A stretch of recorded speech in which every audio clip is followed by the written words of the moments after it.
Welcome to the Brewie series. Chapter 4, Brewing.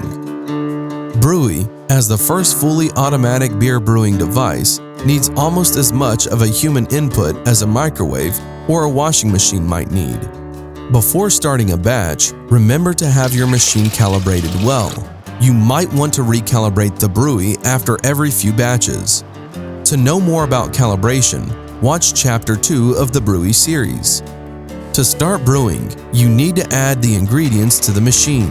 Remember to always put the false bottom into the mashing tank before putting in the Brewie bag. It will help you avoid any burn marks on the machine's surface. Brewie is compatible with your own ingredients or with pre-assembled Brewie pads. Always use a standard Brewie bag or a not reusable bag from a Brewie pad to store the malt. Put all the hops in their respective hop cages and push the cages into the appropriate hopping tanks.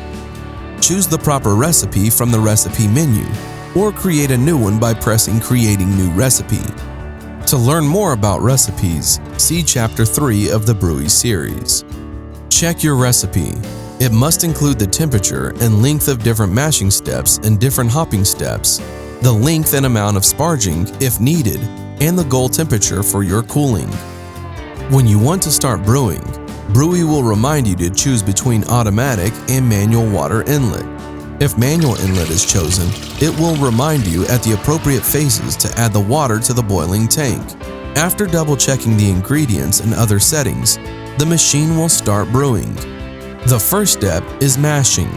In this phase, Brewie will pour the preheated mashing water on the malt. During this time, the malt releases proteins and sugars. The malts affect the flavor, color, and gravity of the finished beer. After mashing, the optional sparging water phase commences. Sparging can lift the yield of the wort, but also dilutes it.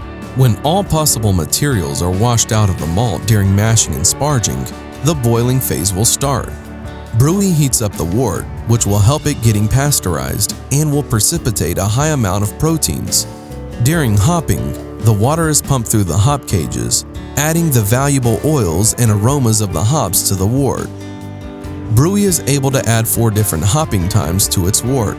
You can add delayed hopping to leave the wort boiling before the actual hopping starts. Once hopping has finished, your wort is ready to be cooled down.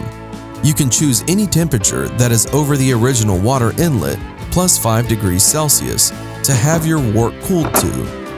Your Brewie will display when the cooling is done and the wort is ready for draining and fermentation. If you wish to know more about draining and fermentation, take a look at Chapter 5.